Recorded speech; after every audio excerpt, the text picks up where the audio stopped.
अर्को प्रश्न एसिया महादेशसँग सम्बन्धित लोकसेवामा सोधिएको महत्त्वपूर्ण प्रश्न लिएर आएको छु। तपाईलाई कस्तो लाग्छ कमेन्ट बक्समा लेख्नु होला। भौगोलिक रूपमा कान्छो महादेश भनेर कसलाई चिनिन्छ? एसिया महादेश। यो पनि लोकसेवामा सोधिएको प्रश्न हो। मानिसको घर भनेर कुन महादेशलाई चिनिन्छ? एसिया महादेश। यो पनि लोकसेवामा सोधिएको छ।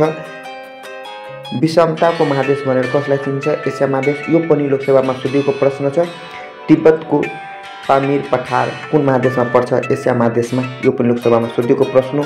अरुण उपत्यका कुन महादेशमा पर्छ? एसिया महादेशमा। यो पनि लोकसेवामा सोधिएको प्रश्न हो। चेरापुञ्जी कुन महादेशमा पर्छ? एसिया महादेशमा। लोकसेवामा सोधिएको प्रश्न हो। मृत सागर कुन महादेशमा पर्छ? एसिया महादेशमा। यो पनि लोकसेवामा सोधिएको प्रश्न हो। त्यसपछि क्यास्पियन सागर कुन महादेशमा पर्छ? एसिया महादेशमा। यो पनि लोकसेवामा सोधिएको प्रश्न हो। त्यस्तै बैकाल तार कुन महादेशमा पर्छ? एसिया महादेश। यो पनि लोकसेवामा सोधिएको प्रश्न हो। त्यसपछि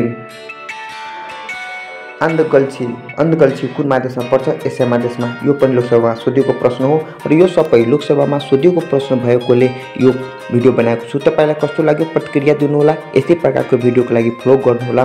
हस्त धन्यवाद। अर्को प्रश्नमा स्वागत छ। टापुको महादेश अस्ट्रेलिया महादेशलाई भनिन्छ। विचित्रताको महादेश अस्ट्रेलिया महादेशलाई भनिन्छ। कंगारुको महादेश अस्ट्रेलिया महादेशलाई भनिन्छ। पताल कुवाको महादेश अस्ट्रेलिया महादेशलाई भनिन्छ। एक देश एक महादेश भनेर कुन महादेशलाई चिन्छ? अस्ट्रेलिया महादेशलाई चिन्छ। लोकसेवाको लागि अत्यन्त महत्त्वपूर्ण। अर्को प्रश्न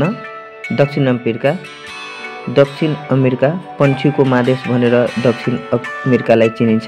लामो पर्वत एन्डिज माल्वा कुन महादेशमा रहेको छ? दक्षिण अमेरिका। लामो पर्वतमाला, त्यसपछि अग्लो झरना एन्जल झरना, ठुलो नदी अमेजन, त्यसपछि अतिका विकसित राष्ट्र नभएका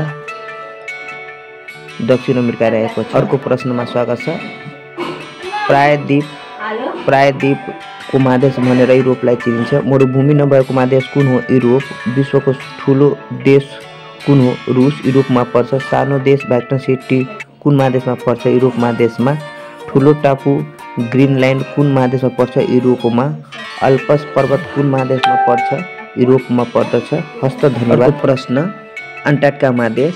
हरियो सूर्यास्त हुने महादेश कुन हो? अन्टार्कटिका महादेश। चिसो महादेश भनेर कुन महादेशलाई चिन्छ? अन्टार्कटिका। गतिशील महादेश भनेर कसलाई चिनिन्छ? अन्टार्कटिका। मानव बसोबास नभएको महादेश कुन हो? अन्टार्कटिका। हिमचादर भनेर चिन्ने महादेश कुन हो? अन्टार्कटिका। लोकसेवामा सबै प्रश्न सोधिएको छ। आगामी दिनमा पनि सोध्ने अपेक्षाले यो भिडियो बनाएको छु। तपाईलाई कस्तो लाग्यो प्रतिक्रिया दिनुहोला। कुन टपिकमा तपाईलाई प्रश्न चाहिन्छ त्यो कमेन्ट गर्नुहोला। हस्त धन्यवाद। अर्को प्रश्न सार्वजनिक संस्थानहरूको बारेमा लोकसेवाले कयौँचोटि प्रश्न सोधिएको छ। जम्मा सार्वजनिक संस्थान नेपालमा 44 वटा रहेको छ। जसमध्ये कतिवटा नाफा भएको छ? 26 वटा नाफा भएको छ। सार्वजनिक संस्थानहरूमा कतिवटा घाटामा गएको छ भने 15 वटा घाटामा गएको छ। कारोबार शून्य अर्थात् केही कारोबार नगरेको सार्वजनिक संस्थानको सङ्ख्या कति रहेको छ? 3। यो 4वटा अप्सन बनाएर लोकसेवामा प्रश्न सोधिएको छ। त्यसकारणले यो भिडियो ल्याएको छु। तपाईलाई कस्तो लाग्यो प्रतिक्रिया दिनुहोला। यस्तै प्रकारको तपाईलाई भिडियो चाहिन्छ भने पेजलाई फलो गर्नुहोला। हस्त।